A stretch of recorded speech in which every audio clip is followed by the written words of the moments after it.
दादाजी और पिताजी के संस्कार मेरे साथ रहे और उन्होंने मेरे को ज़िंदगी में कहा था कम खा लेना लेकिन कभी झूठ नहीं बोलना और तेरी वजह से किसी का गलत नहीं होना चाहिए। इसलिए मैं अपनी ज़िंदगी में बहुत कामयाब नहीं हो पाया क्योंकि मेरे को ऐसा लगता था मेरी वजह से किसी का गलत ना हो। मैंने खेती भी की तो मैं मजदूरों को ज़्यादा बांट देता था पैसे। तो मेरे पिताजी ये भी कहते थे यार इतना भी अच्छा नहीं करना। तो मैंने कहा आपने सिखाया वो मेरे अंदर से निकलता नहीं। मैंने एक साइकिल की एजेंसी ली A1 की,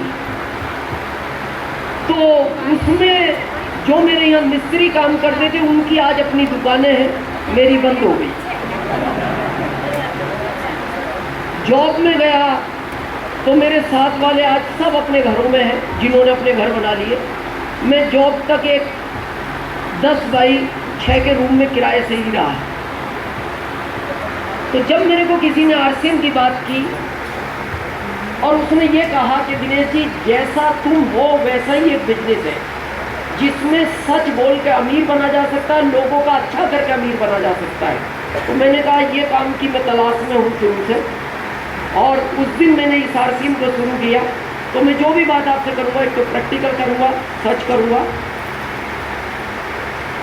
मैं रहने वाला मुरादाबाद UP आपकी बगल, यहाँ से लगभग 150 किलोमीटर होगा समथिंग। छोटे से गांव में मेरा जन्म हुआ। मेरे पिताजी अकेले थे, मेरे दादाजी के 100 बीघे ज़मीन थी और मेरे पिताजी को राजनीति का बहुत शौक था। मतलब इतना शौकीन आदमी मैंने ज़िंदगी में राजनीति का कोई देखा नहीं। धान और गेहूं अगर खेत में कटा पड़ा है और बारिश हो रही है तो उनको धान और गेहूं की चिंता नहीं थी कि इनको घर लेकर आऊं, वो राजनीति में ही व्यस्त रहते थे। तो मेरे दादाजी कई बार गुस्सा करते थे, यार बेटा तू मेरा एक ही बच्चा है, इस 100 बीघे खेती को संभालेगा कौन? जैसे सुसिंह जी ने कहा खेती थी पर संभालने वाला कोई नहीं। तो अब आप कहोगे इंटरेस्ट कितना था, तो ये तो कोई पैमाना नहीं है, पर मैं एक लाइन में बता सकता हूँ कितना इंटरेस्ट होगा उनको। UP में प्रधान बोलते हैं, शायद हरियाणा में सरपंच या सरपंच बोलते, पद एक ही है, लैंग्वेज डिफरेंट है राज्य वाइज। तो एक बार जब उन्होंने प्रधानी का चुनाव लड़ा तो वो 4 वोट से हार गए। कितने? 4। उनको अच्छा नहीं लगा, हार गया। वो लखनऊ चले गए, बोले भाई देखो कुछ ना कुछ गिनती में गड़बड़ है। 10 दिन लखनऊ रुके, 6 वोट से जीत कर आ गए।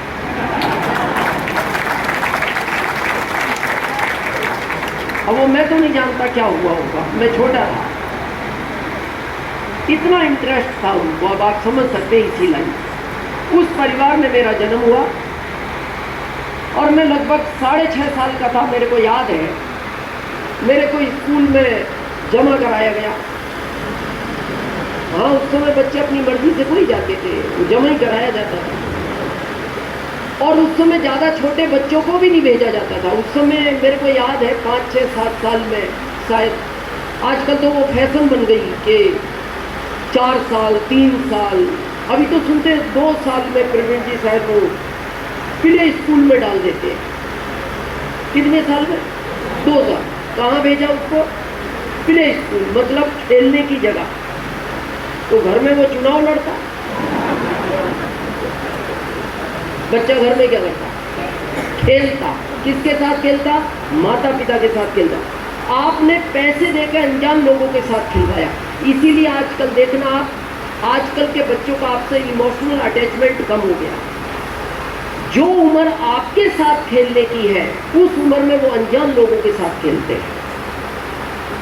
मेरे पोते का मैंने पिछले साल एडमिशन कराया जब वो 5 साल का हो गया पूरा। अभी वो 3 जून को 6 साल का हो गया। 1 साल उसको स्कूल जाते हुए हो गया। उसके माता पिता मेरे से थोड़े नाराज भी हुए। आप नहीं समझते, आपका ज़माना अलग था, आज ज़माना अलग है।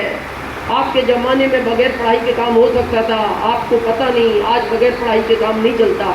तो मैंने उनको एक ही लाइन कही, बगैर पढ़ाई के काम चल रहा है कि नहीं?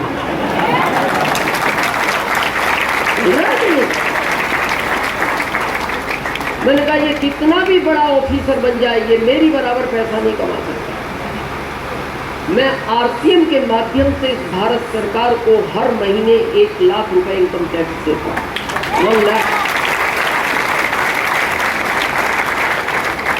उस परिवार में मेरा जन्म हुआ, यहाँ से कहानी का सिलसिला चालू होता है।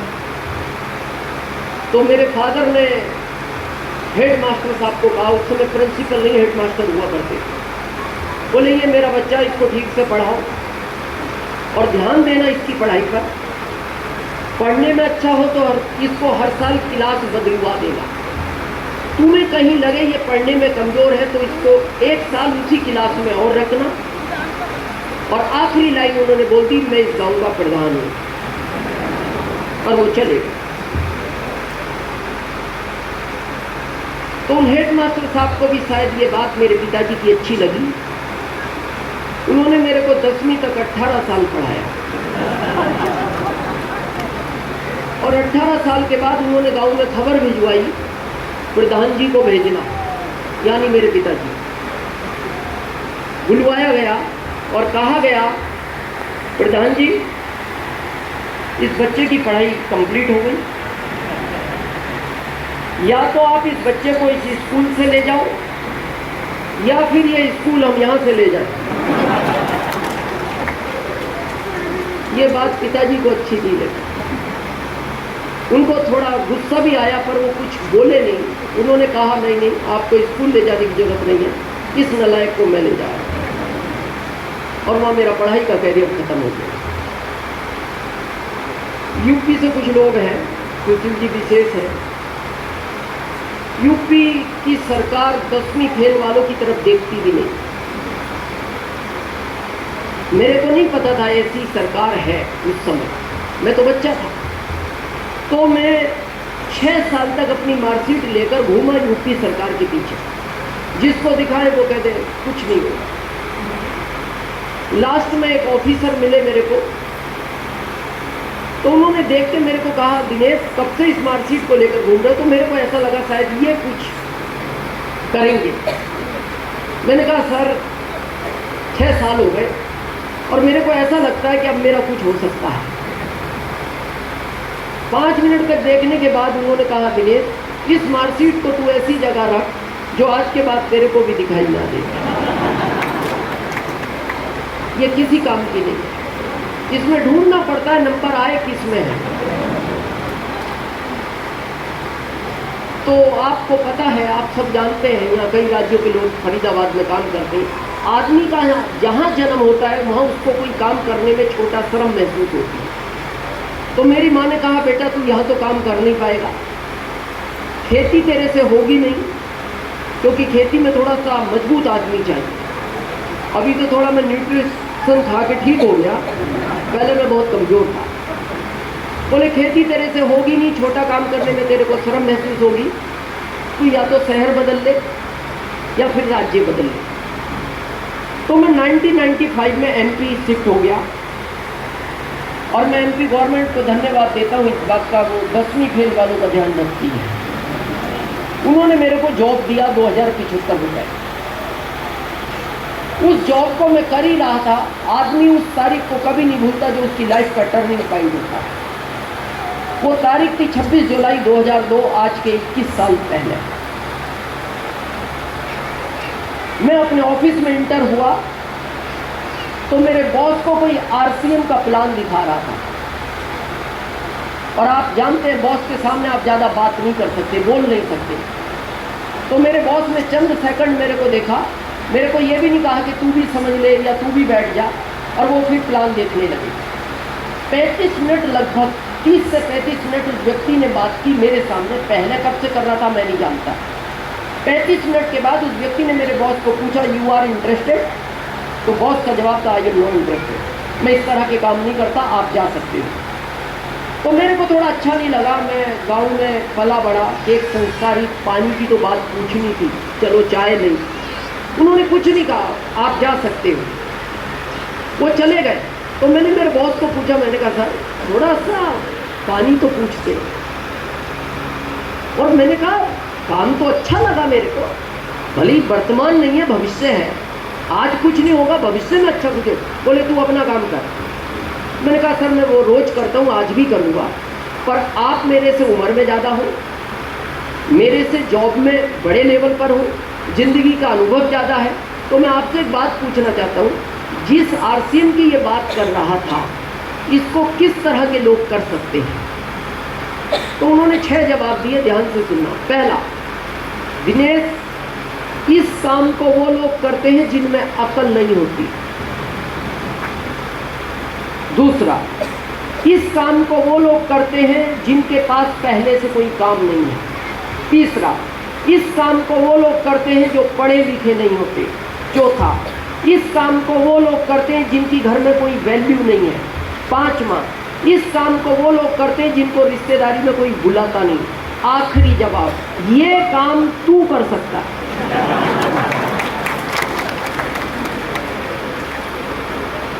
मैंने कहा मैं करूंगा। बोले कर ले। कब करेगा? मैंने कहा मैं आज ही करूंगा। बोले आज कैसे कर लेगा? तेरी पता है सैलरी कितनी है? 2075। ज्वाइनिंग 1480 का किट आता था उस समय। लाएगा कहां से पैसे? मैंने कहा सर मैं आपसे नहीं लूंगा, कहीं से भी लाऊं, लेकिन मैं करूंगा आज। बोले क्यों? मैंने कहा मैंने इस सिस्टम में एक बात उससे समझी, पहले आओ पहले पाओ। आज आओगे नंबर यहां लगेगा, कल आओगे यहां लगेगा, परसों यहां लगेगा। मैंने कहा मैं नंबर आज ही लगवाना चाहता हूं।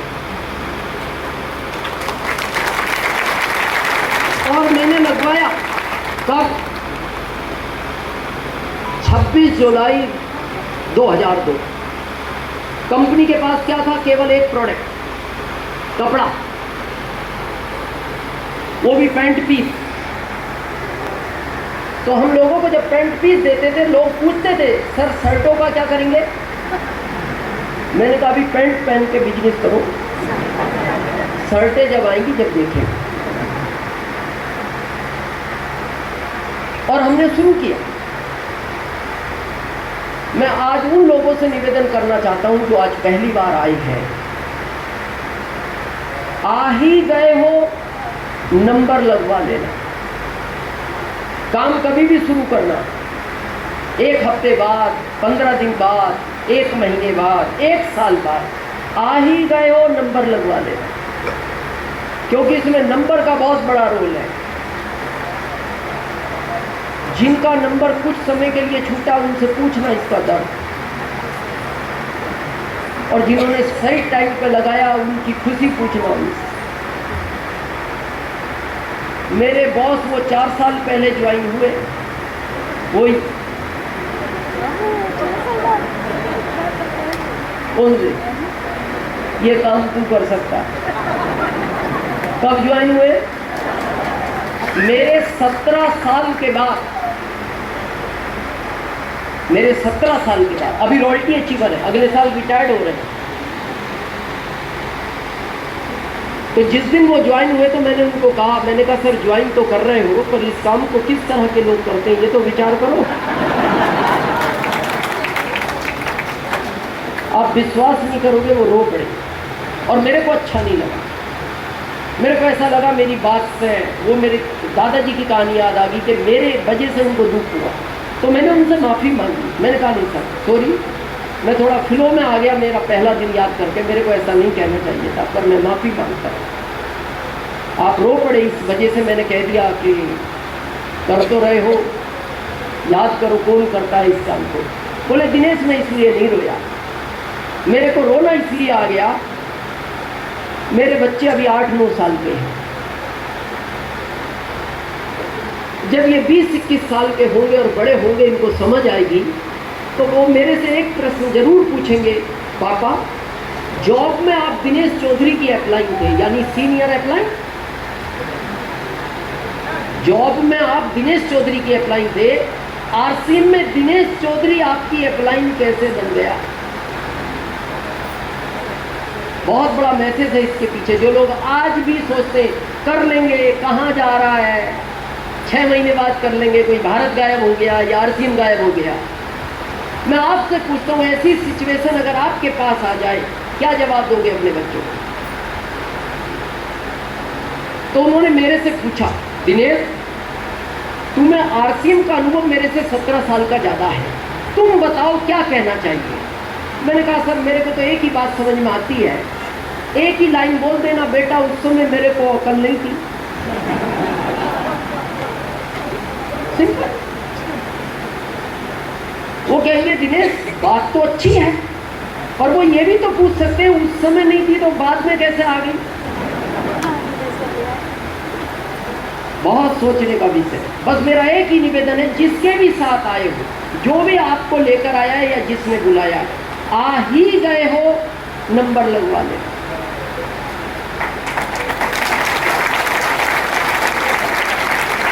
मेरे से भारत में बहुत लोग पूछते हैं दिनेश जी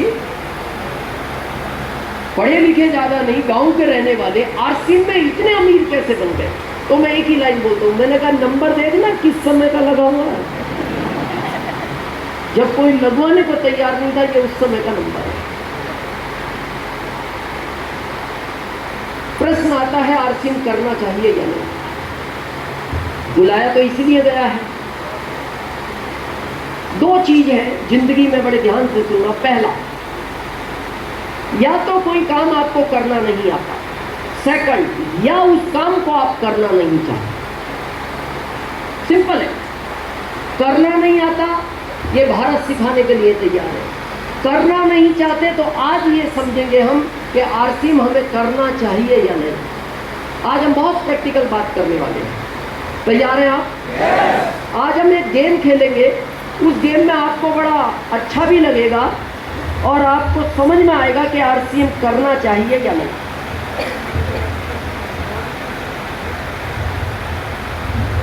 कितने लोगों ने उस समय एग्जाम दी है जब ये पेपर इस तरह का आता था जगदीश जी कि अपनी पसंद के 15 प्रश्न में से किसी 5 प्रश्न का उत्तर दो।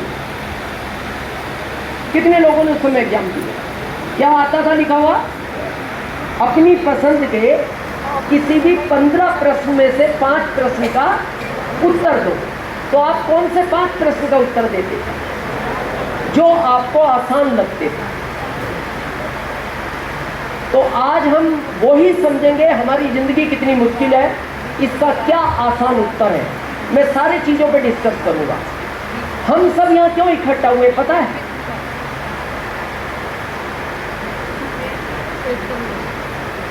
ये पेट का चक्कर है। अगर ऊपर वाला ये पेट नहीं देता, आप में से किसी को यहां आने की जरूरत नहीं। और खाली अपने पेट का नहीं, इसके पीछे घर में 5 और है, अपना तो और भी भर जाएगा। और वो घर वाले 5 कहते हैं देखो आपका आप जानो पर हम 5 का ध्यान रखना। 2 बच्चे, 2 माता पिता, 1 पत्नी, ये 5 की जिम्मेदारी। इसीलिए आप दिन रात भागते। तो ये है चक्कर पेट का। अब इस चक्कर को खत्म करने का रास्ता है पैसा। ये कड़वा सच है और ये सिंपल है। पैसे का ऑप्शन पहला है जॉब, दूसरा है बिजनेस और तीसरा है आरसीएम, जिसकी आज हम बात करेंगे। मैं तीनों प्रश्नों का उत्तर आपको बिल्कुल प्रैक्टिकल दूंगा। तीनों में जो आसान लगे उसको चुन लेना। कंडीशन नहीं है कि आरसीएम करना ही है। पहले समझते हैं हम जॉब को, क्योंकि भारत में सबसे ज्यादा पसंद किया जाता है जॉब। गवर्नमेंट हो या प्राइवेट हो या पर डे 300 वाला हो, ये सब जॉब की कैटेगरी में है। व्यापार में फैक्ट्री हो या खेती हो या दुकान हो, ये सब आपके बिजनेस में आते हैं। यहाँ कुछ लोग हैं जो जॉब में हैं, गवर्नमेंट या प्राइवेट, हाथ खड़ा करेगा। काफी लोग हैं। कितने ऐसे माता पिता हैं जो अपने बच्चों को पढ़ा रहे हैं? हाथ खड़ा करें ईमानदारी से, और ईमानदारी से उत्तर दे क्यों पढ़ा रहे हैं।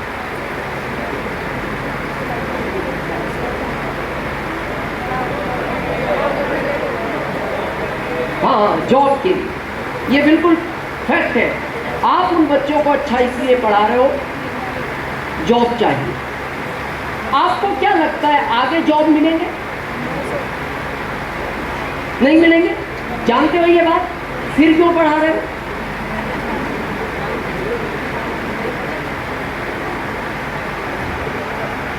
चांस के लिए कोशिश इसलिए कर रहे हैं कभी चांस आ जाए, मिल जाए।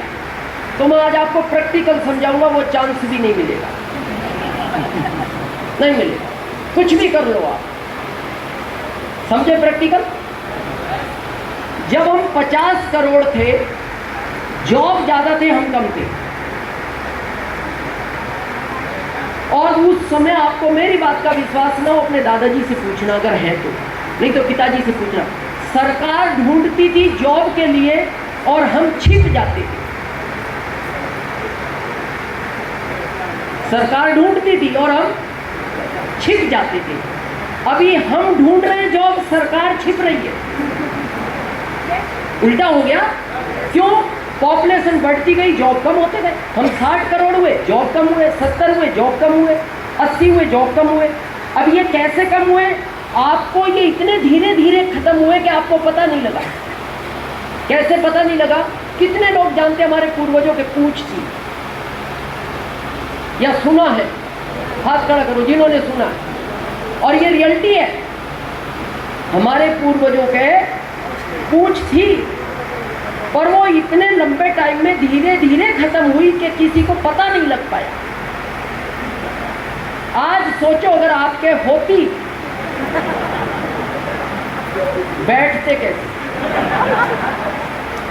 जिस चेयर पे बैठे हो आराम से, कैसे बैठ भी जाते, साइड वाले पे टकराती, वो कहता पूंछ तो संभाल अपनी, किधर तेरे से तेरी पूंछ नहीं संभल रही। चलो वो भी संभालते अपनी थी, तो आपने ये कपड़े पहन रखे, उसके लिए अलग से कपड़ा सिलाना पड़ता। अच्छा, आपको ऐसा नहीं लगता होती तो बड़ा अजीबोगरीब नहीं हो जाता? अभी तो हम बोलते भाई साहब उसने उसको छेड़ दिया, फिर ये कोई कहते, वो कहते देखो ना उसकी पूंछ खींच के भगेगा ये।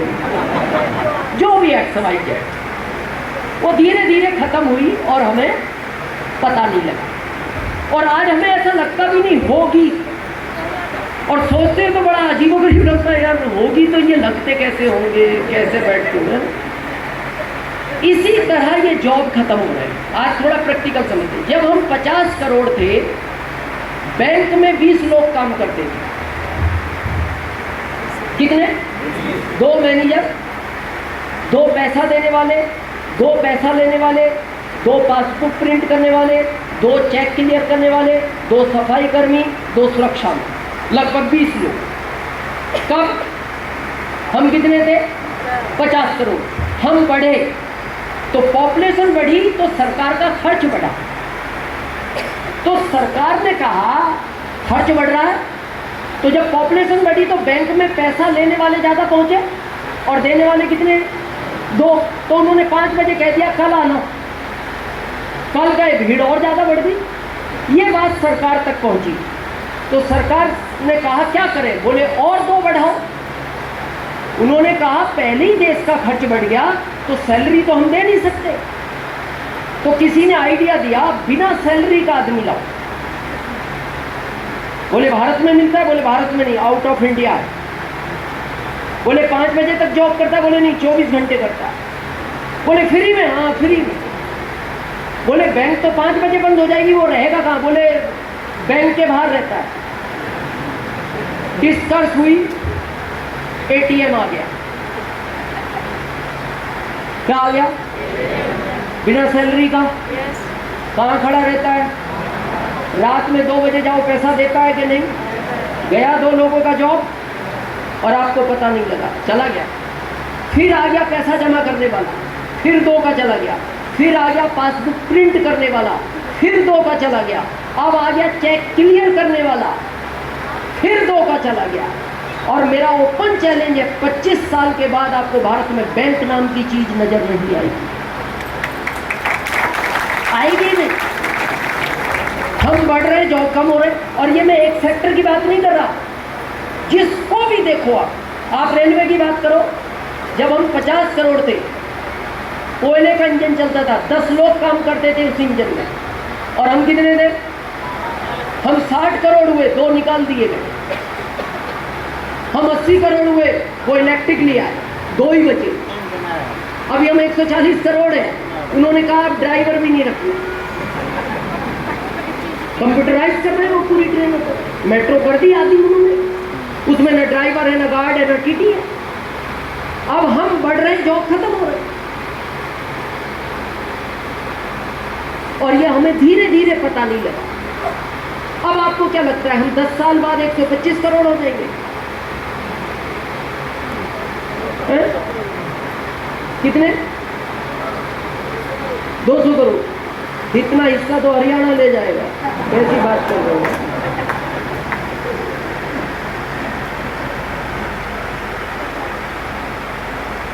हम अभी तक दूसरे नंबर पे थे पॉपुलेशन में,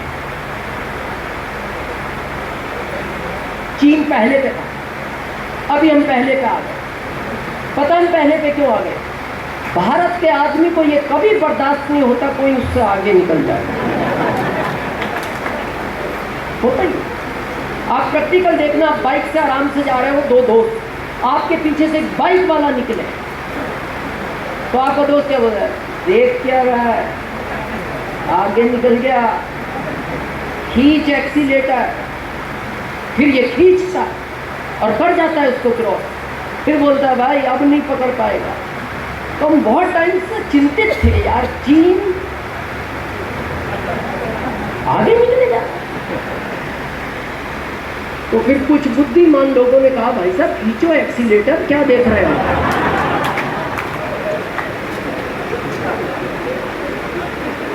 और मेरा ओपन चैलेंज है, भारत को कोई पकड़ नहीं सकता, किसी की ताकत नहीं है, पकड़ ही नहीं सकता।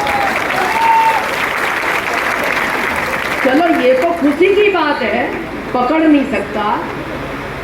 जो ये आते जा रहे हैं ये करेंगे क्या? ये तो सोचने का विषय है कि नहीं?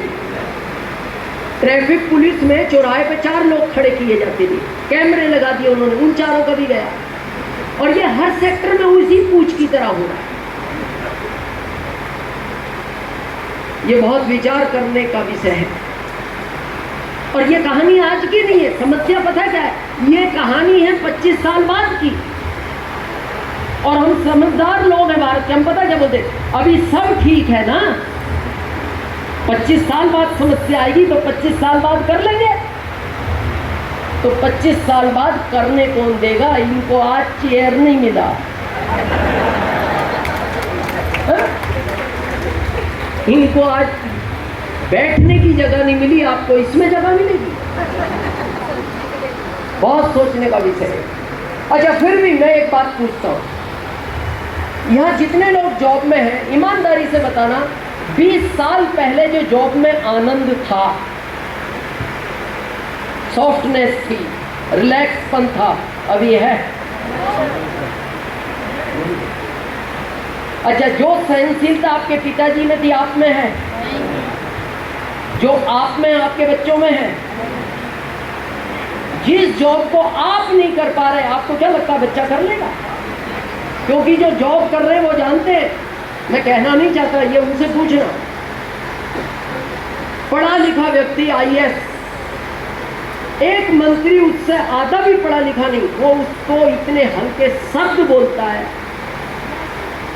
बस फर्क ये है अकेले रूम में बोलता है, सुनने वाला भी एक, सुनाने वाला भी। और उस समय उसकी इच्छा होती है छोड़ दो ये जॉब, और उसको याद आता है ये, और इसका भी सोच लेता है कुछ भी कर लूंगा, फिर वो 5 याद आते हैं जो घर में है। फिर वो क्या बोलता है? Sir, yes sir, yes sir, sir जो आप कह रहे हैं वही सर। मैं जॉब की एक लाइन में परिभाषा बताऊं आपको, जॉब वो ही व्यक्ति कर सकता है जो अपना स्वाभिमान बेच सकता है, बाकी आदमी जॉब नहीं कर सकता। अगर आप अपना स्वाभिमान बेच सकते हो तो आप जॉब कर सकते हो। चलो फिर भी ठीक है।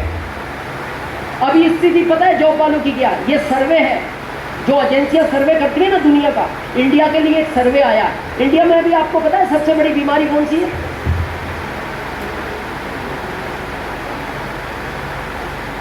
Heart attack, current. 1 मिनट में 3 लोग, ये सर्वे है भारत। कितने? तो समझा गया अटैक ही क्यों ज़्यादा आ रहे हैं? फिर समझा गया किसको आते हैं, फिर समझा गया किस समय आते हैं। तो सर्वे में पाया गया ये सोमवार की सुबह ज़्यादा आते हैं। ये कड़वा सच है। और अभी आपने सुना होगा, अभी साइलेंट अटैक आने लगा। ये कुछ दिन से आना शुरू हुआ है। पहले तो और भी आदमी को पसीना आता था, वो कहता था भाई साहब दर्द हो रहा है, दर्द हो रहा है। अभी तो वो बैठा है, पानी पिया, 30 सेकंड बाद रसोई से पत्नी आई, पति बोलती हाँ जी, तो वो चुप आवाज देती, अरे इनको क्या हो गया, ये तो टीवी देख ही रहे हैं, पलक ही नहीं झपक रहे। डॉक्टर को बुलाया गया, उसने कहा जी अब ये टीवी नहीं देख पाएंगे। क्यों? बोले इन्होंने कुछ बताया नहीं। बोले आजकल वो साइलेंट आने लगा, अब आजकल आदमी बताता नहीं। तो सर्वे हुआ कि सोमवार की सुबह क्यों, तो पाया गया जॉब वालों को सबसे ज्यादा अटैक आता है। फिर इसका प्रैक्टिकल समझा गया, आज समझते हैं। शनिवार की शाम को आदमी अलार्म लगाएगा, क्यों? संडे वहां नहीं जाना उसको जहां वो जाना नहीं चाहता। कहां नहीं जाना? जहां वो जाना पड़ता है, जाना नहीं चाहता। तो अब क्या होता है, साइंस ये बोलती है जब आप सोते हो ना, आपका शरीर सोता है, दिमाग सोता है, दिल सोता है, केवल मन जागता है जो सपने दिखता है। अब शनिवार की रात को जब आप सोए, बिल्कुल एकदम साइलेंट मोड, सुबह 6, 7, 8 जब भी आंख खुलेगी बिल्कुल स्मूथली,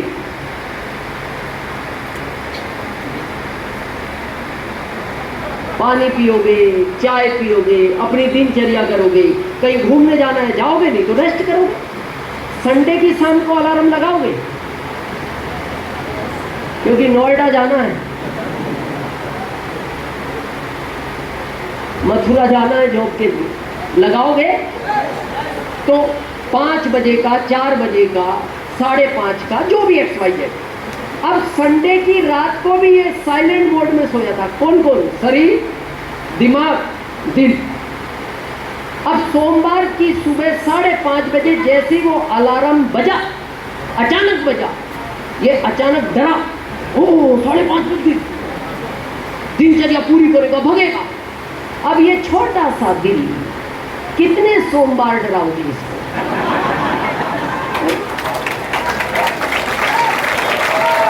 कितने सोमवार डराओगे? 1 हो, 2 हो, 10 सोमवार हो, 40 साल तक इसको हर सोमवार डराओगे। वो फिर कहता अब मैं बोलूंगा भी नहीं, अब मैं साइलेंट ही निकलूंगा। पहले तो और भी मैं बोलता था, अब नहीं बोलूं।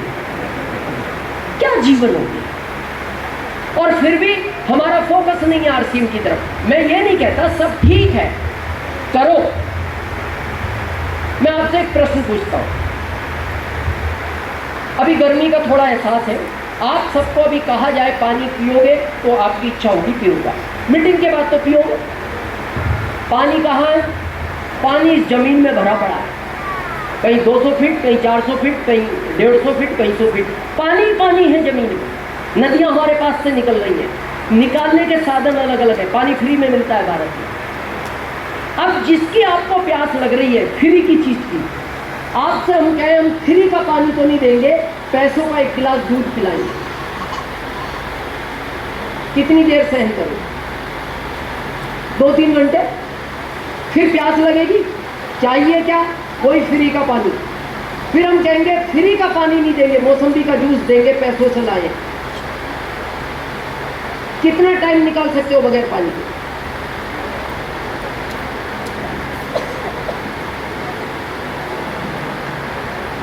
जूस वूस भी मिलता रहा बिना पानी के आखिरी 3 दिन, और तीसरे दिन आप एक ही बात कहोगे, भाई साहब या तो पानी दे दो नहीं तो वो मिलेगा, और दोनों ही फ्री मिलते हैं। ना पानी का पैसा लगता ना उसको मिलने का पैसा लगता। अब तीसरे दिन जब आप तड़प रहे हो, पानी चाहिए, हम कहेंगे चाहिए पानी, हाँ पानी दे दो, मिलेगा पानी। कितने फीट है यहाँ पानी फरीदाबाद में? 150 फीट। हम आपसे कहेंगे 150 फीट कुआं खोदो, एक गिलास नहीं 10 बाल्टी पानी ले। क्या लगता है खोद पाओगे? क्योंकि प्यास खतरनाक है। मेरे को दुख इस बात का होता है, मैं 21 साल से भारत में घूम रहा हूं, भारत का आदमी इच्छा में काम नहीं करता, भारत का आदमी हमेशा मजबूरी में काम करता है। और ध्यान रखना, मजबूरी में कुआं नहीं खुदता। कुआं तभी खुद सकता है जब आपको प्यास ना हो। जब आपको प्यास लगेगी कुआं आप खोद ही नहीं पाओगे।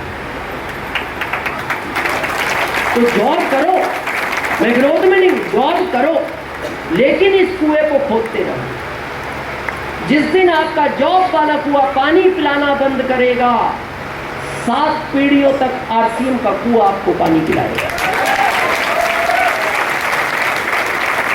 व्यापार की बात करें, बहुत लोग कहते हैं सर कुछ नहीं, जॉब नहीं है। जैसे सुशील जी ने कहा बिजनेस था अच्छा, व्यापार कर लेंगे। व्यापार आसान नहीं है आज। ये फरीदाबाद आपका व्यापार का ही शहर है, कंपटीशन बढ़ गए। यहाँ है कोई बिजनेसमैन? है कुछ बिजनेसमैन। 20 साल पहले जो बिजनेस में आनंद था अभी है? अभी नहीं है। पहले कैपिटल कम लगता था, मार्जिन ज्यादा था। अभी मार्जिन कम हो गया, कैपिटल बढ़ गया। मेरी बात का विश्वास नहीं है, दादाजी से पूछ रहा हूं। पहले 20 गांवों के बीच में एक किराना की दुकान होती थी, कंपटीशन और बढ़ा, 4 गांवों के बीच में एक किराना की दुकान आ गई, और कंपटीशन बढ़ा, हर गांव में किराना की एक दुकान हो गई, और कंपटीशन बढ़ा, हर गली में किराना की एक दुकान हो गई। आज इतना कंपटीशन है, हर गली में 4 दुकान है। आने वाले टाइम में हर घर में दुकान होगी, अपना खरीदो अपना खाओ। ये तो सामने दिख रहा, पर ये कहानी आज की नहीं, ये कहानी है 25 साल बाद की। फिर क्या लगता है, हम भारत में पैदा हुए, कुछ नहीं होगा, खेती कर लेंगे। सुशील जी आप उस फैमिली से हो या ये लगभग किसान परिवार से, खेती को भी समझ लें। मेरे परदादा जी के पास 100 बीघे जमीन थी। दादाजी को कितनी मिली? 100, अकेले थे। पिताजी को कितनी मिली? 100। हमारे पिताजी के हम 4 हो गए, 25-25। मेरे तो एक ही बच्चा, मेरे बड़े भाई साहब के 3 है।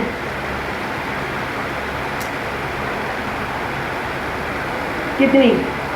लगभग 8-8, 8.5-8। उनके बड़े लड़के के 3 हैं। कितनी हो गई? 2.5-2.5। अब वो भी इस दुनिया में आया, कुछ तो करेगा। आया है तो कुछ तो करेगा। अब ये धान और गेहूं कहाँ उगेंगे? इसीलिए हमने चंद्रयान भेज ही दिया, क्योंकि अभी तक ये कहावत चलती थी चांद पे खेती होगी। सुना ये बात?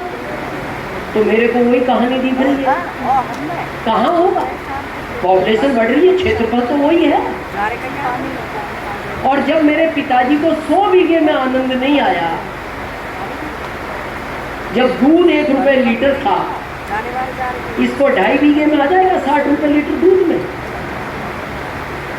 उस समय 500 रुपए में पूरे घर के कपड़े आ जाते थे, आज 500 में एक बच्चे का जीन्स नहीं आता। तो ये 2 विकल्प हैं। तीसरा ये है, अब इसका मैं उत्तर देता हूं। इनको जिंदगी भर करना है, इसको 5 साल करना है।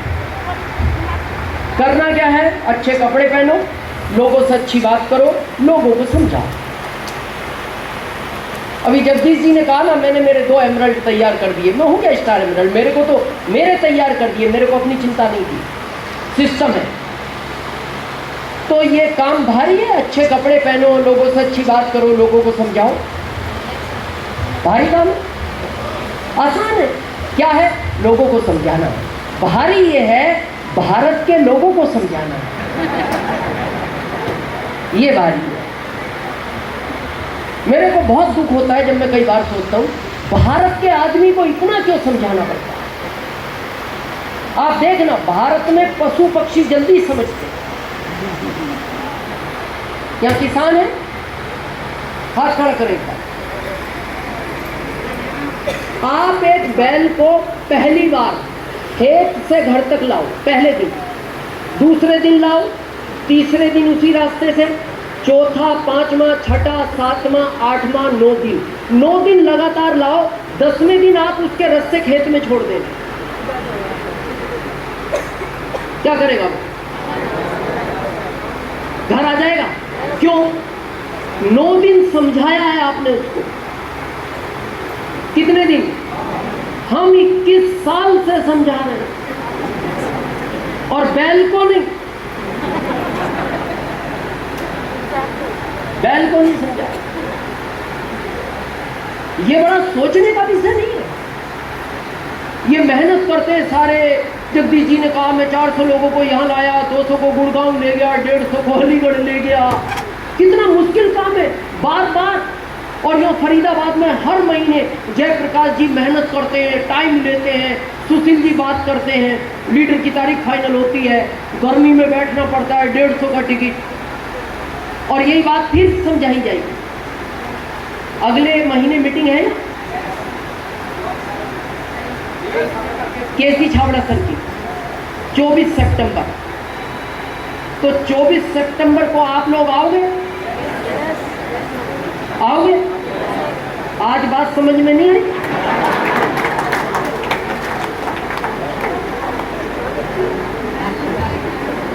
बात तो वो भी यही बताएंगे। ये बहुत सोचने का विषय। मेरे को तो ऐसा लगता है आर्थिक के लिए मीटिंग की आवश्यकता नहीं है। प्रोडक्ट खाओ, अपनी हेल्थ अच्छी रखो, लोगों का विकास करो, लोगों को आगे बढ़ाओ, आप खुद आगे बढ़ जाओगे। इसमें क्या बार बार मीटिंग करना? पर कारण है लोग भारत के, भारत के आदमी को समझाना और मेंढक को तोड़ना, ये बराबर काम है। आप मेंढक को कड़े पर रख के जाना और दूसरा पकड़ के लाना, इतने ये पहला नहीं मिलेगा, ये तो जंप मार के निकल गया। तो क्या आसान लगता है तीनों में? जॉब, फैक्ट्री या आरसीएम? कितने साल का कोर्स है? 5 साल। और देखना इन दोनों कामों में आप बहुत जल्दी बूढ़े हो जाओगे। इस काम को करते हुए आप जवान होते चले जाओगे।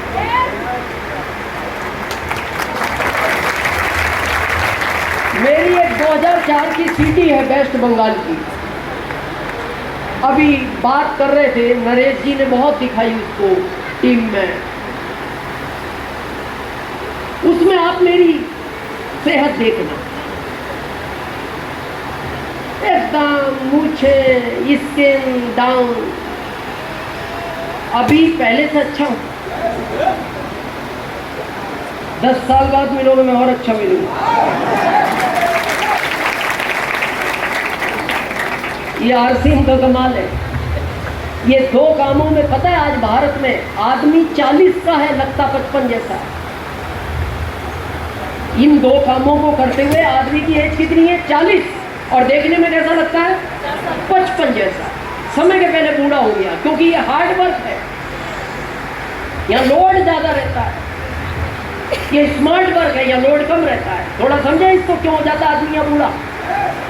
यू नो बाइक, एक बाइक को आज लो 60 पे चलाओ, कोई ब्रेकर ना कूदे, कोई गड्ढा ना कूदे, सिंगल चलो, सिंगल, वो बाइक लॉन्ग टर्म चलेगी, क्योंकि लोड नहीं है एक्स्ट्रा। आज एक बाइक लो, 3 लदो, 100 पे चलाओ, हर गड्ढा ब्रेकर कूदा दो, ये बाइक कुछ दिन बाद धुआं देना शुरू करती है। जब आप मैकेनिक के पास ले जाते हो तो मैकेनिक एक ही बात बोलता है, भाई साहब ओवरलोड चलिए, क्षमता से ज्यादा काम लिया है आपने इससे। इसलिए इसका इंजन बैठ गया। तो आप पूछते हो अब क्या करें, इंजन बंदवा लो। तो बड़े ध्यान से सुनना, बाइक में ऑप्शन दिया है उसने, वापस इंजन बंद सकता है।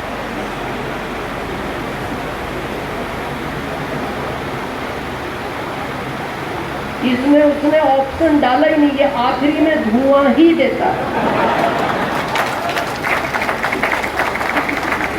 और देखना वहां बैठे हुए लोग बोलते हैं भाई साहब चलो निकल गया धुआं, चलो हो गया। अब आपका सोचना है, मैंने आपको तीनों विकल्प बता दिए, आपको जो अच्छा लगता है वो करें। मैं ये नहीं कहता ये दो काम छोड़ दो, ये कुआं अभी पानी दे रहा है इससे लेते रहो, इस कुएं को खोदते रहो। 20 साल पहले ये कुआं 10 इंच पानी देता था, कौन सा जॉब, कंपटीशन बढ़ा, 5 साल बाद 8 इंची पे आ गया, फिर 6 इंची पे आ गया, फिर 4 इंची पे आ गया, फिर 2 इंची पे आ गया, कोरोना के बाद 1 ही इंची दे रहा है अभी।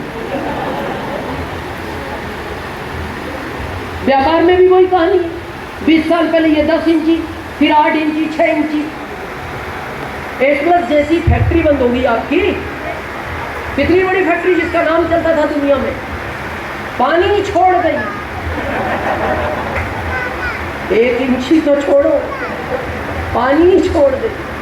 और ये सब भी छोड़ेंगे, अब धीरे धीरे तो कम हो रहा है कि नहीं, लेकिन इस कुएं की बात करते, ये 23 साल पहले 1 इंची देता था, फिर 5 साल बाद ये 2 इंची पे आ गया, फिर 5 साल बाद ये 6 इंची पे आ गया, फिर 5 साल बाद ये 10 इंची पे आ गया, अभी 12 इंची दे रहा है, और 2025 तक ये 25 इंची पानी देगा। तो तैयार है आप 5 साल के लिए? क्या करना है?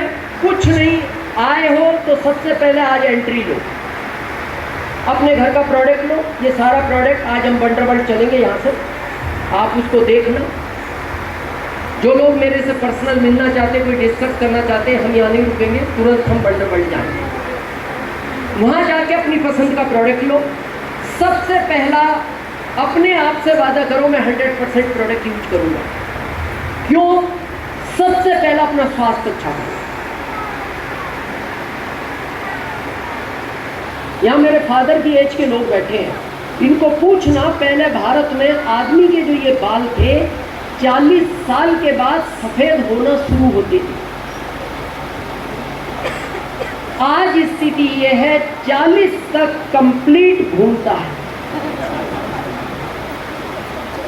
क्या हो गया? ओवरलोड है गाड़ी, 3-3 लदे हैं, हो गए टाइम के पहले।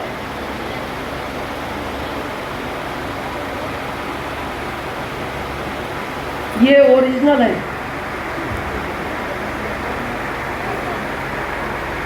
कैसे है? नेचुरल है, ओरिजिनल है, नेचुरल है। और मैं अपनी जिंदगी का जो रनिंग साल जी रहा हूं वो 55 है, 55। ये सिर्फ आरसीएम के प्रोडक्ट का कमाल है, सिर्फ आरसीएम के प्रोडक्ट का कमाल। मेरा आज ओपन चैलेंज है, आज भी मेरी एनर्जी 25 साल के लड़के से ज़्यादा है। आज भी अगर आप में बैठने की ताकत है तो मैं रात के 12 बजे तक बगैर पानी पिए नॉन स्टॉप बोलने की ताकत रखता हूँ। और जबकि मेरा आज एकादशी का व्रत है, मेरा आज एकादशी का व्रत भी है, तब भी एनर्जी सिर्फ आरसिंह के प्रोडक्ट की वजह से। तो सबसे पहला काम क्या करना है? प्रोडक्ट 100% अपनी सेहत अच्छी करो। और ये मेरा आंकड़ा नहीं, मैंने जो अभी एजेंसी बताई ना, ये सर्वे है दुनिया का, बड़े ध्यान से सुनना। क्या सर्वे है?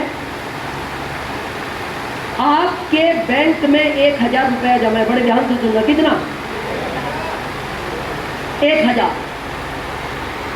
आपकी फिटनेस अच्छी है, आप इस दुनिया के सबसे अमीर व्यक्ति हो, इंडिया के नहीं। रुपए कितने जमा है? अब दूसरा कोटेशन, ये भी विश्व का है। अगर आपकी बैंक में 100 करोड़ रुपया जमा है, कितना? और आपकी फिटनेस अच्छी नहीं है, आप इस दुनिया के सबसे गरीब व्यक्ति हो। और आपको सुन के आश्चर्य होगा, पूरी दुनिया में जितने लोग बीमार नहीं है उससे ज्यादा भारत में है, क्योंकि हमने फिटनेस की तरफ ध्यान ही नहीं दिया, खान पीन का ध्यान ही नहीं है हमें। ये गुड.डॉट की हम स्टॉल क्यों लगवाते, ताकि आप बाहर के समोसा कचौरी से बचो। बाहर का तेल आपको क्या लगता है, वो ऑयल है, वो सिलो पाई है। और मेरा हमेशा एक कहना है, आरसीएम में अगर एज कम है, आपकी आई वीक नहीं है, तो आपको व्यू की जरूरत नहीं है।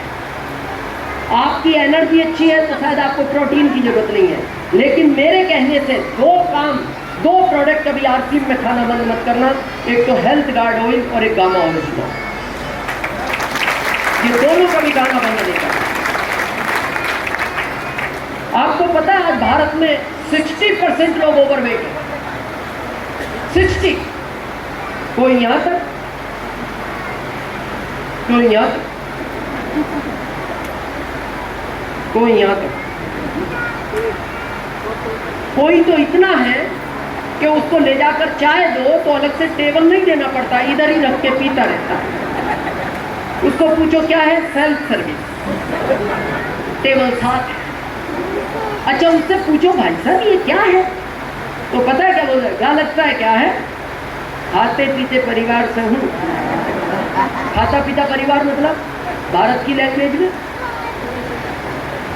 पैसे वाला अमीर परिवार।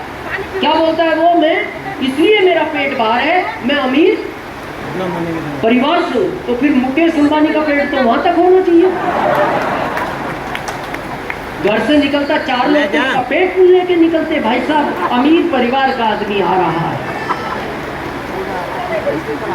पेट बाहर है अमीर परिवार से। इस दुनिया में 20 साल कम जियोगे पेट अगर बाहर है, और उसका एक ही कारण है, आपका डाइजेशन बिगड़ा हुआ। यू नो डाइजेशन, समझे थोड़ा। अच्छा और गलत डाइजेशन क्या होता है।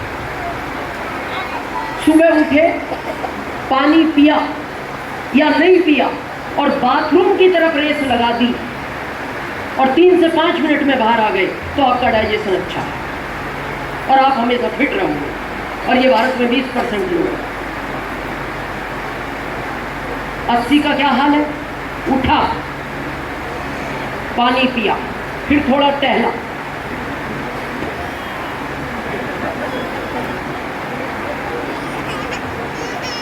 फिर बाथरूम देखो, फिर 5 मिनट बाद पत्नी बोलता है चाय बनाओ, चाय चाय चाय, फिर चाय पी, फिर थोड़ा टहला,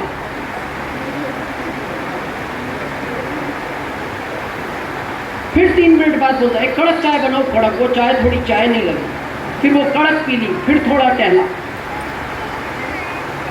फिर बाथरूम को देखो, फिर उसका आखिरी हथियार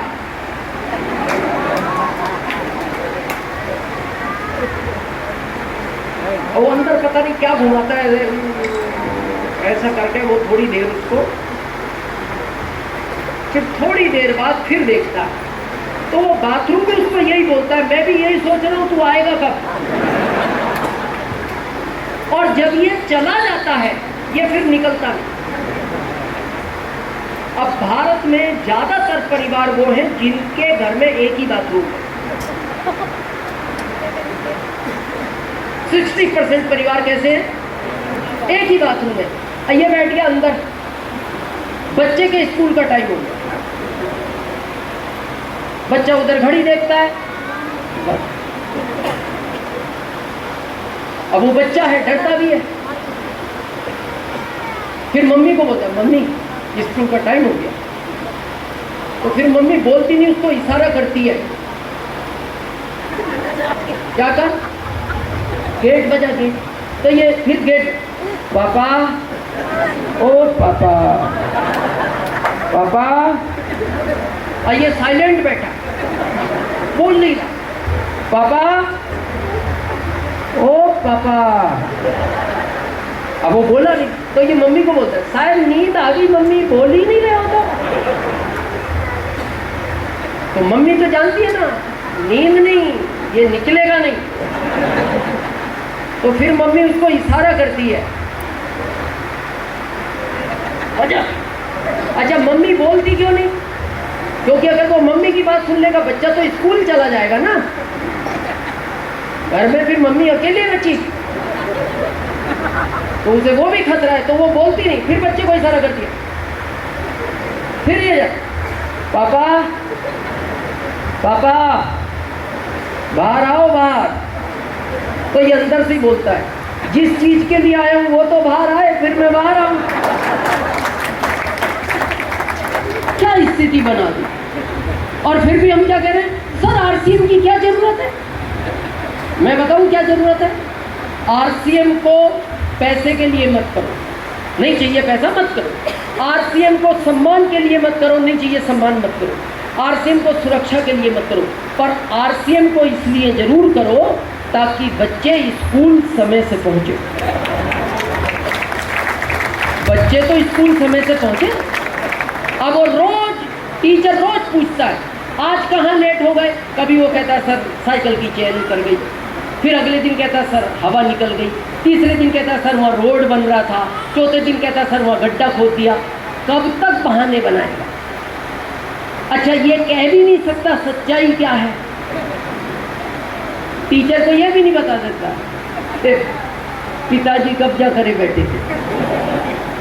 क्या जिंदगी बना। तो पहला काम क्या करना है, कितना प्रोडक्ट 100%। क्यों करना है?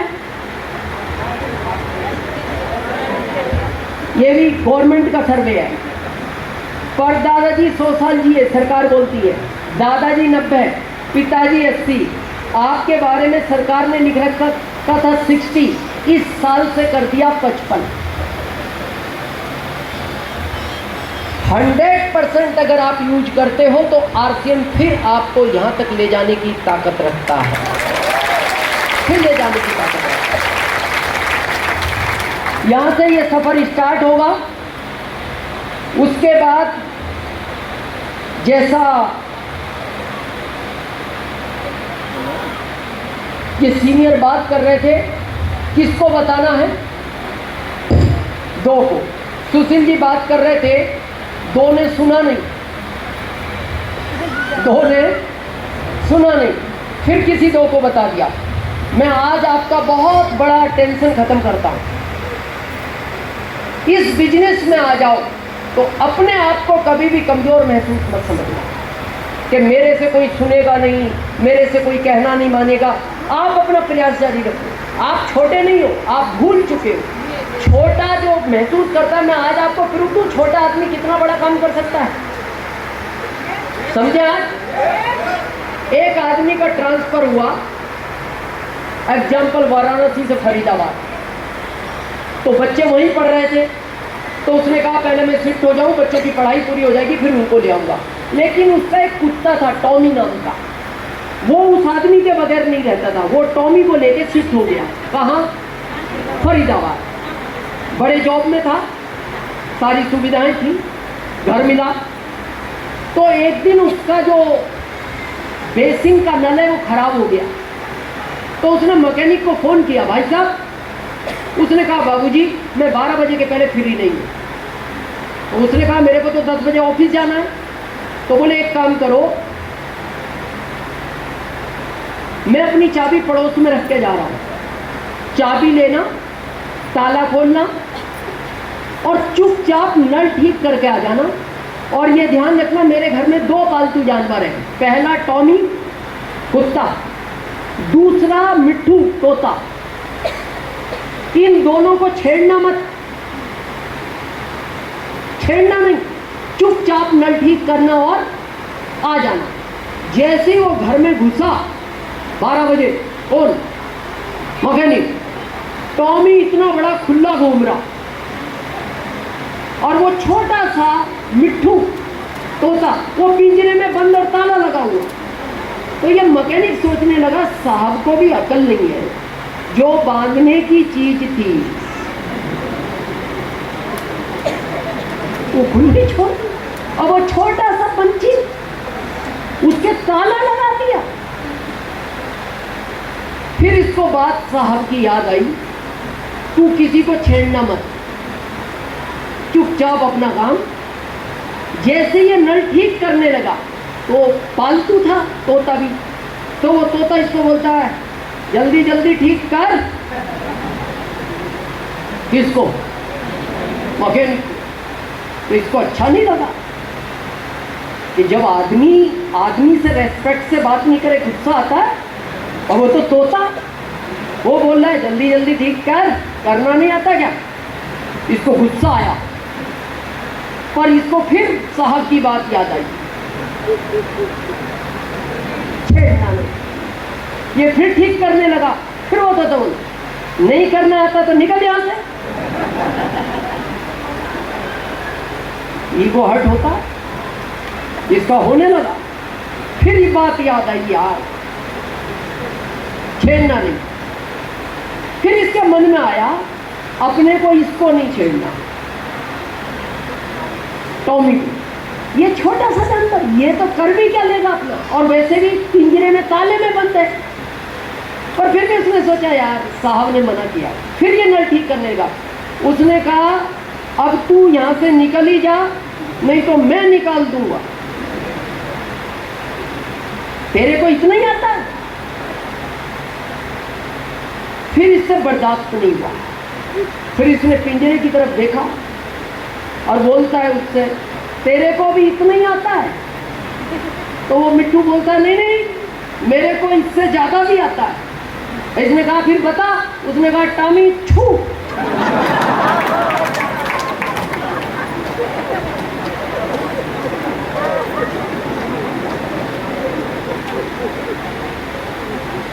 तो इससे तो नल का ऑपरेशन नहीं हुआ, और टॉमी ने इसका ऑपरेशन कर दिया। खून में लहूलुहान। 5 बजे साहब इंटर हुए, साहब ने देखा टॉमी वहीं बैठा, और ये खून उठाया, इसको हॉस्पिटल ले गए। इसको पूछा क्या हुआ? मैंने तेरे को मना किया था ना छेड़ना नहीं। बोले साहब मैंने टॉमी को नहीं छेड़ा। बोले फिर? बोले आपके मिट्टू ने ऐसा। बोले मैंने तो उसका भी मना किया था।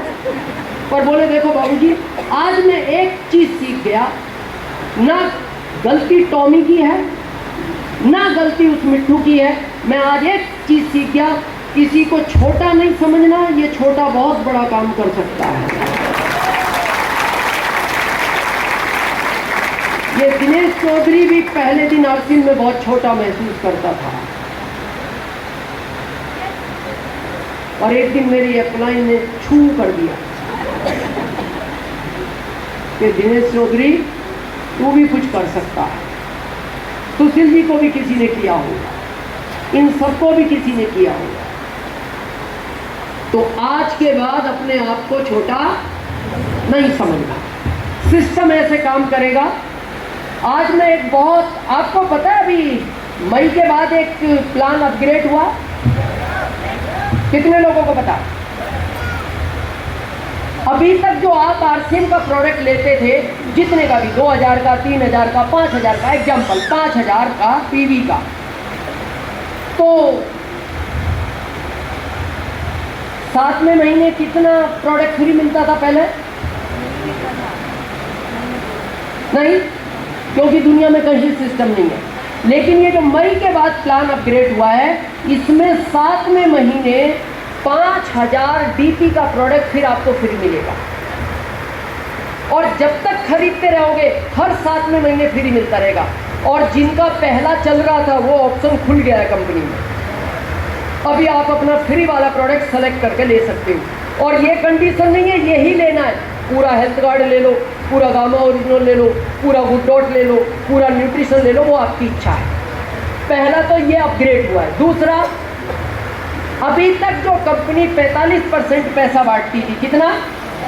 45%, अभी 22% परफॉर्मेंस बोनस, 8% रॉयल्टी बोनस और 5% टेक्निकल बोनस। अब बचा कितना? 10। अब 10 कहाँ से आएगा? पहले मिलता था आपके टर्नओवर से, लेकिन अब जो प्लान अपग्रेड हुआ है, अब आपको 10% मिलेगा कंपनी के टर्नओवर से। कंपनी का टर्नओवर समझते हो? कंपनी के टर्नओवर की अगर खुरचन भी आ गई, खुरचन, हरियाणा वालों खुरचन समझते हो? कढ़ाई में दूध डालो, उसको उबालो, कुछ समय बाद वो रबड़ी बनता है, और उबालो, कुछ समय बाद वो मावा या खोआ जो भी बोलते हैं वो बन जाता है, फिर आप उसको निकाल लेते हो। लेकिन एक बुजुर्ग बाद में बोलता है, थोड़ा सा पलटना और घुमा ले, मेरे को खुरचन नजर आ रही है, थोड़ी और निकल सकती है।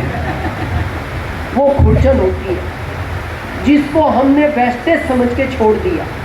लेकिन आरसीएम के टर्नओवर की अगर खुरचन भी आपके घर आ गई तो आपकी 7 पीढ़ियों में कोई गरीब बच्चा जन्म नहीं लेगा, खाली खुरचन। रॉयल्टी अभी तक कितने टर्नओवर से मिलती थी? 5 लाख से, क्योंकि आपका अधिकार ही 5 लाख की रॉयल्टी पे था, क्योंकि आप तो अभी 2 साल पहले ही ज्वाइन हुए हो। लेकिन अब आपको पैसा वत्स साहब के टर्नओवर से भी मिलेगा, अत्री साहब के टर्नओवर से भी मिलेगा, कोठारी साहब के टर्नओवर से भी मिलेगा, अगले महीने के 24 को आ रहे केसी सर के टर्नओवर से भी मिलेगा, दिनेश चौधरी के भी टर्नओवर से मिलेगा। अब आपको भारत के किसी भी कोने में जिसको आप नहीं जानते वो भी आरसीएम कर रहा है, उसके टर्नओवर का भी पैसा अब आपको आएगा। पहले रॉयल्टी लगभग 3% आती थी, कितनी? 25,000, क्योंकि आपके बिजनेस की आती थी। अब कितनी आएगी नए प्लान से जो अपग्रेड हुआ? लगभग 30 से 35,000 के बीच, यानी 32,000 मान लो। कितनी बढ़ गई? 7,000 महीने की, जिसमें आपका कोई रोल नहीं है। और 7,000 तो आ गए, 7,000 मुनीम जी के यहाँ जमा है। कहाँ? भीलवाड़ा मुनीम जी हैं अपने। तो मेरे से किसी ने कहा, मुनीम जी से क्या हो ना, जब ये भेजें तो वो भी भेज दें। मुनीम जी ने कहा, आप बच्चे हो, बच्चे के हाथ में जितना पैसा आता है खर्च कर लेता है, तो खर्च करने का तो मैं हर महीने 7,000 एक्स्ट्रा भेज रहा हूँ, 7,000 जमा रख रहा हूँ। 1 साल पूरा होते ही 84,000 प्लस 32,000 एक साथ भेज दूंगा। बाइक खरीद लेना, बच्चे की फीस भर देना, एक आध बाथरूम बनाना वो बना लेना, क्योंकि अभी एक ही है ना। कैसा हो गया प्लान? जोरदार। जैसा ये 7वें महीने 5,000 का प्रोडक्ट फ्री मिलता है, आज एक गारंटेड प्लान में दूं। आरसीएम में पहले दिन आदमी किस चीज के लिए आता है? रॉयल्टी, फिर टेक्निकल, फिर रूबी, फिर सपना स्टार रूबी, उसके बाद उसका आखिरी सपना है डायमंड। मैं आज आपको एक गारंटेड प्लान देता हूं आरसीएम की तरह। जैसे 7वें महीने 5,000 का प्रोडक्ट गारंटेड है। जितने लोग आज इस हॉल में हैं, आपको डायमंड जाने से कोई रोक नहीं सकता। आज मैं वो गारंटेड प्लान आपको देता हूं। डायमंड की इनकम पता है? 25 लाख टीडीएस काट के, ये थी मई के प्लान के पहले। मई से नया हो गया,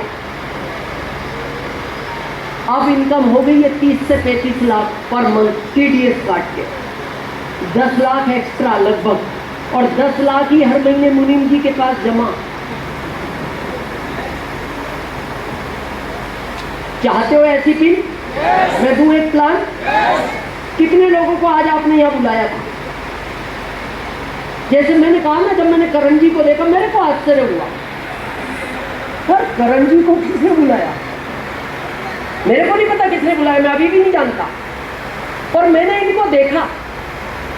किसी ने कहा होगा, आपको बुलाया, किसी ने कहा होगा, पर आपने जितने लोगों को कहा सब आए? नहीं आए। मैं गारंटेड दिखाता हूं आपको। अगर आज आपने 10 लोगों को बुलाया था, 8 गारंटी से गायब है, 2 आए हैं। आप सोच रहे होंगे आपको कैसे पता प्लान का फरीदाबाद में 8 गारंटी से गायब है? ये प्लान पूरे भारत में काम करता है, 21 साल से मेरे साथ भी है। अब विषय सोचने का ये है, 2 क्यों आए हैं, 8 क्यों नहीं आए? 2 आए हैं, 8 क्यों नहीं आए? उसकी बगैर मर्जी के इस दुनिया में पत्ता नहीं हिलता। दिनेश चौधरी फरीदाबाद में आने वाला था अप्रैल में 2024, आ कब गया? अगस्त 27 को। क्यों हुआ ऐसा? क्यों उस ऑडिटोरियम का कैंसिल होना था? उसकी मर्जी थी कि फरीदाबाद में यही तारीख होगी। ये 2 जो आए हैं ये भी उसने बुलाए हैं, ये 8 जो नहीं आए ये उसने नहीं बुलाए। 2 को क्यों बुलाया है?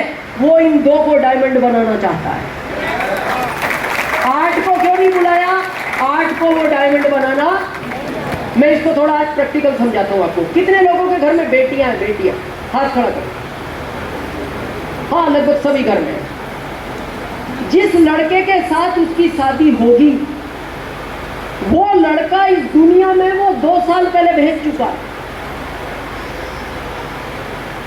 ये उसका गारंटेड प्लान है। प्लान कैसा है उसका? ये गारंटेड। कहाँ है वो लड़का?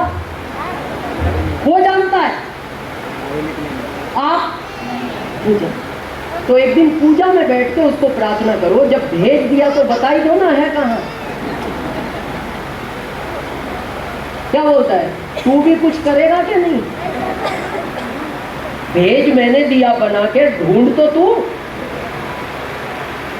और ढूंढते हो आप कहाँ? जहां भी कोई थोड़ा सा कहता है कि भाई साहब लखनऊ में अच्छा लड़का है, जाते हो कि नहीं? क्यों गए? क्यों? क्योंकि आपको ये पता है प्लान गारंटेड है। लड़का वो भेज चुका है। जैसे 7वें महीने 5,000 का प्रोडक्ट फ्री मिलेगा, प्लान गारंटेड। अगर आप 5,000 का टीवी प्रोडक्ट खरीद रहे हो तो 7वें महीने मिलेगा फ्री, ये गारंटेड प्लान। तो आप लड़का देखने गए, पसंद नहीं आया, फिर क्या करते हो? दूसरे शहर में ढूंढते हो, वहां भी पसंद नहीं आया, तीसरे में जाते हो, 50 लड़के पसंद नहीं आए, 100 नहीं आए। अच्छा, क्यों गए आप 101 में पे? क्योंकि आपको ये पता है प्लान गारंटेड है। थोड़ा सा भी डाउट होता आप बैठ सकते थे, पर आपको पता है प्लान गारंटेड। मान लो 100 लड़कों में लड़का नहीं मिला तो फिर क्या करेंगे? क्या करेंगे फरीदाबाद वालों? 101 में, या फिर लड़की को बोलेंगे बेटा प्लान कैंसल है, मैंने बहुत मेहनत कर ली, मैं थक चुका हूं। ढूंढोगे? तो मैं आपसे एक प्रश्न पूछता हूं, एक लड़की के लिए अगर 100 लड़के ढूंढ सकते हो तो अपनी 7 पीढ़ियों के लिए 2 क्यों नहीं ढूंढ सकते? 2 नहीं ढूंढ सकते। और ये है आरसीएम में, अगर वो आपको ले आया तो उसने आपके वो 2 तैयार कर रखे हैं जो आपको डायमंड बनाएंगे। बुलाए इसलिए 2 को है, अगर 8 के भी तैयार होते तो ये 8 भी आते। इनके उसने तैयार नहीं किए। कितने लोगों के घर में बेटी नहीं है? वो हाथ खड़ा करे। मेरे घर में भी नहीं, 10-12 हाथ है, बेटियां पूरा हॉल था। आप सोचो आपके घर में बेटी क्यों नहीं है? मेरे में भी नहीं है। वो कह रहा है मैंने अभी वो लड़का बनाया ही नहीं। जब लड़का नहीं भेजा, लड़की कैसे भेज दूंगा? जिस दिन लड़का भेज दूंगा इस दुनिया में, उसके 2 साल बाद तेरे घर में बेटी भी भेज दूंगा। यानी जिन 8 को नहीं बुलाया वो कहता है इनके अभी वो 2 तैयार नहीं किए जो इनको डायमंड बनाएंगे। आपको उसने बुलाया ही इसलिए है क्योंकि उसने भारत में वो 2 लोग आपके तैयार कर रखे जो आपको डायमंड बनाएंगे। और आप भी प्रार्थना करो बैठ के, जब 2 भेज दिए तो बता भी दे लखनऊ है कि वाराणसी है, मिलते कानपुर जा, नहीं मिलते मुगल सराय जा। नहीं मिलते बॉम्बे चला जाओ, कहीं नहीं मिलते रतलाम आओ, हम ढूंढेंगे। हमारा काम ही लड़के ढूंढने का है। 21 साल में इस भारत को 25 लाख लड़के ढूंढ के दिए हैं, 25 लाख। तो फिर आपके दो भी हम ढूंढ ही देंगे, पर आपकी भी तो इच्छा होनी चाहिए। इनकी थी तो इन सबको मिले। जगदीश जी ने देखे नहीं साइड में कैसे थे दो, इच्छा थी तो मिल गए। अच्छा, कई बार ऐसा नहीं होता, आप जब लड़का ढूंढ के आते हो तो पत्नी को आके क्या बोलते हो? सब कुछ अच्छा था, परिवार अच्छा था, जॉब अच्छा था, लड़का थोड़ा जमा नहीं। क्यों नहीं जमा? वो कह रहा है ये वो है ही नहीं जो मैंने तेरी लड़की के लिए बनाया है, ये वो नहीं है, इसलिए आपको पसंद नहीं आया। कई बार देखना, आप लड़का भी पसंद आ जाता है, परिवार पसंद नहीं आता। कई दोनों पसंद आ जाते, लड़के का काम पसंद नहीं आता। कई तीनों पसंद आ जाते, लड़के के रिश्तेदार पसंद नहीं आते। कई चारों पसंद आ जाते, लड़के का आदतें पसंद नहीं आती। क्या कारण है? वो कह रहा है ये वो नहीं है। बहुत लोग 2, 3, 4 महीने होते हैं आरसीएम में, और कई बार आपको भी बोलते होंगे, आपकी लाइफलाइन क्या बोलते हैं? सर मेरे ग्रुप में 10 लोग हैं, काम ही नहीं कर रहे। अरे इसमें वो 2 है ही नहीं।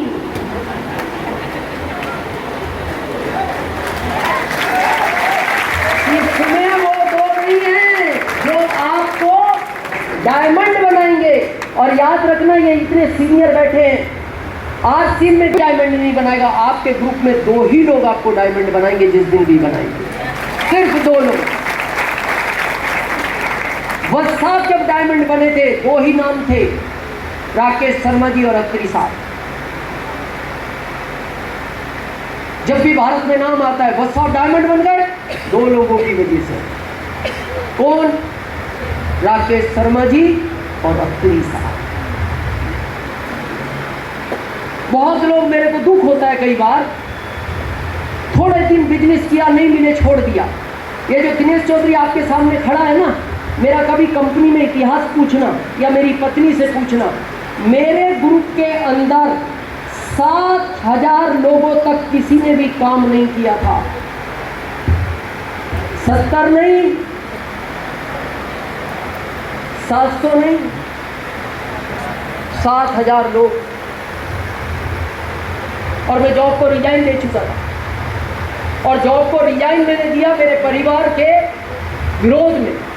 मैंने मेरी माँ को फोन लगाया, मैं जॉब छोड़ रहा हूँ, आरसीएम करूँगा। मेरी माँ का पता पहला शब्द क्या था? तू पागल हो गया। दूसरी लाइन थी, आज के बाद मैं ये समझूंगी मेरे 3 ही बेटे हैं, मैं भूल गई तेरे को। सोचो, जॉब को रिजाइन दे दिया, इनमें किसी ने काम नहीं किया। क्या करता दिनेश चौधरी? किससे सपोर्ट मांगता? मैं तो प्रदेश में रहता था।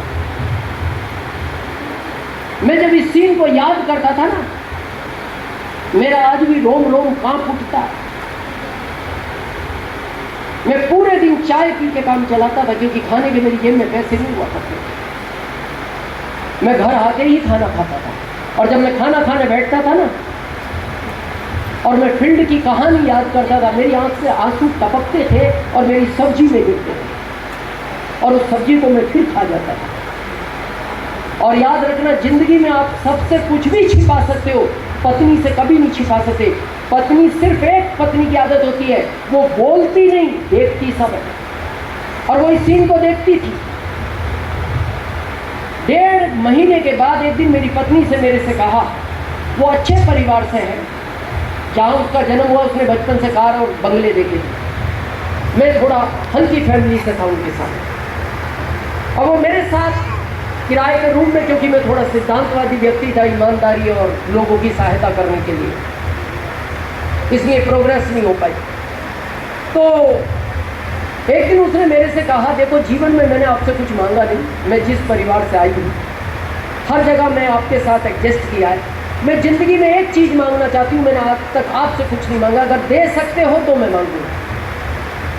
तो मैंने कहा पहले बताओ। बोले नहीं, मैं बताऊँगी नहीं, आप वादा करो, अगर देना चाहते हो तो मैं कहूँ, और नहीं देना चाहते तो मैं बात भी नहीं करना चाहती। फिर मेरे को लगा इतना जीवन इसने मेरे साथ बिताया, मैंने कहा नहीं ठीक है, कहो तुम, मैं दूंगा।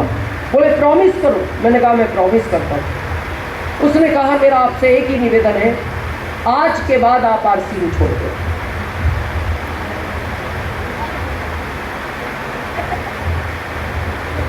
मैं तो एकदम दंग रह गया। मैंने कहा ऐसा क्यों? बोले नहीं, आपने पहले वादा किया। मैंने कहा क्यों छुड़ाना चाहती हो? बोले मैं 1.5 महीने से देख रही हूँ, जिस सब्जी में आपके आंसू गिरते हैं उसी को आप खा जाते हो। ये कैसी जिंदगी जी रहे हो आप? इसका मतलब आप बहुत परेशान हो, और मैं ऐसी जिंदगी नहीं देखना चाहती। आप फर्क ये है, गवर्नमेंट जॉब आपको नहीं मिलेगा, प्राइवेट मिलेगा। जब मैंने इतनी ज़िंदगी आपके साथ निकाली है, मैं और भी निकालूंगी, और मैं कभी आपसे शिकायत नहीं करूंगी, मेरे पास ये नहीं है। पर आज के बाद आरसीएम नहीं। मैंने कहा क्यों सरोज? बोले मैं जब आपके साथ मीटिंग में जाती हूँ, मैंने 6 महीने में किसी को रॉयल्टी पहुँचते हुए देखा, 1.5 साल में किसी को टेक्निकल पहुँचते हुए देखा, और आपको मैं इतने समय से संघर्ष में देख रही हूँ। मैंने उसको एक ही बात कही, सरोज, या तो वो मेरे को आरसीएम में लाता नहीं, लाया है तो उसने मेरे 2 तैयार किए। बोले फिर आपको क्यों नहीं मिले? मैंने कहा ये समय का चक्र है, किसी को ये 2 में मिलेंगे, किसी को ये 2 20 में मिलेंगे, किसी को ये 2 200 में मिलेंगे, किसी को ये 2 2000 में मिलेंगे, हो सकता है किसी को ये 2 20,000 में मिले। मैंने कहा हो सकता है मेरे 13,000 लोग और ढूंढने पड़ेंगे। बोले 13 के बाद तो छोड़ोगे? मैं ढूंढता रहा, और प्लानिंग देखना उसकी। इसी ट्रैक पे नागदा पड़ता है जब बॉम्बे जाते हो, नागदा जंक्शन, जहाँ राजधानी रुकती है आजकल। वहां से मैं ट्रेन में चढ़ा, मीटिंग दे के खाचरू। ट्रेन में एक आदमी मिला जो जयपुर से जा रहा था, जिसकी हार्डवेयर की बॉम्बे दुकान थी। उससे मेरी बातचीत हुई। उसने कहा, अनजान व्यक्ति था, बोले सर मैं आरसीएम करना चाहता हूँ, आप मेरी मदद करो, बस आके लोगों को समझाओ, मैं यही चाहता हूँ। दूसरा आदमी भीलवाड़ा कंपनी जा रहा था, मंदसौर से चढ़ा, टीचर था, प्रतापगढ़ राजस्थान का। बस में भीड़ बहुत थी, और अब हम आरसीएम में ये सीख चुके थे, बस अपनी घर की नहीं है, उतरना हमें भी है। तो आप देखना, आदमी चढ़ते ही चारों तरफ देखता है, क्या कहीं जगह है? अब जगह नहीं थी, तो अब हम आरसीएम में ये तो समझ चुके, थोड़ी जगह दे दो, क्या फर्क पड़ रहा है, थोड़ा बैठ जाएगा, उतरना दोनों को है, बस तो दोनों की नहीं है। मैंने हल्की स्माइल दी, वो बैठ गया। बैठ के उसने बातचीत शुरू की।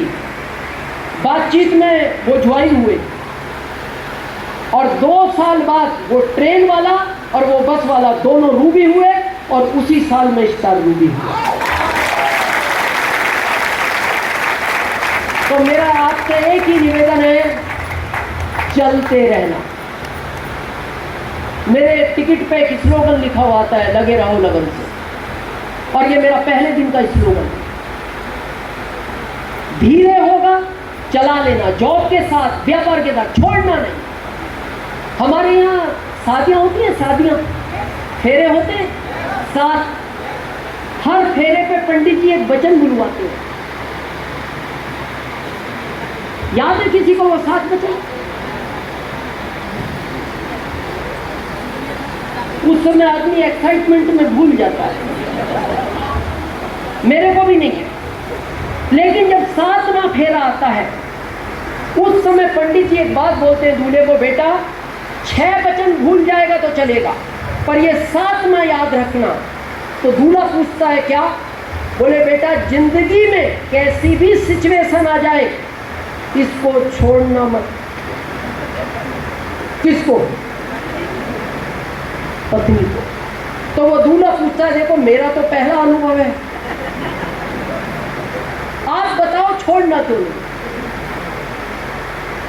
आपका लंबा अनुभव है। तो पंडित जी एक ही बात बोलते, बेटा तेरे को आज पता नहीं लगेगा, जब जिंदगी के उतार चढ़ाव के मोड़ आएंगे, हर मोड़ पे दुनिया तेरा साथ छोड़ देगी, आखिरी मोड़ तक सिर्फ यही तेरा साथ देगा। बस एक लाइन याद रखना, कुछ भी हो जाए छोड़ना। और मैं भी आपसे एक ही लाइन कहता हूं, कुछ भी हो जाए, कैसी भी सिचुएशन आ जाए, छोड़ना मत, चलते रहना। और आपके चलते सफर में आपके ग्रुप में कई दिनेश चौधरी एंट्री लेंगे, मेरा आपसे ये वादा है, कई दिनेश चौधरी एंट्री लेंगे। तो हो गए वसूलिया,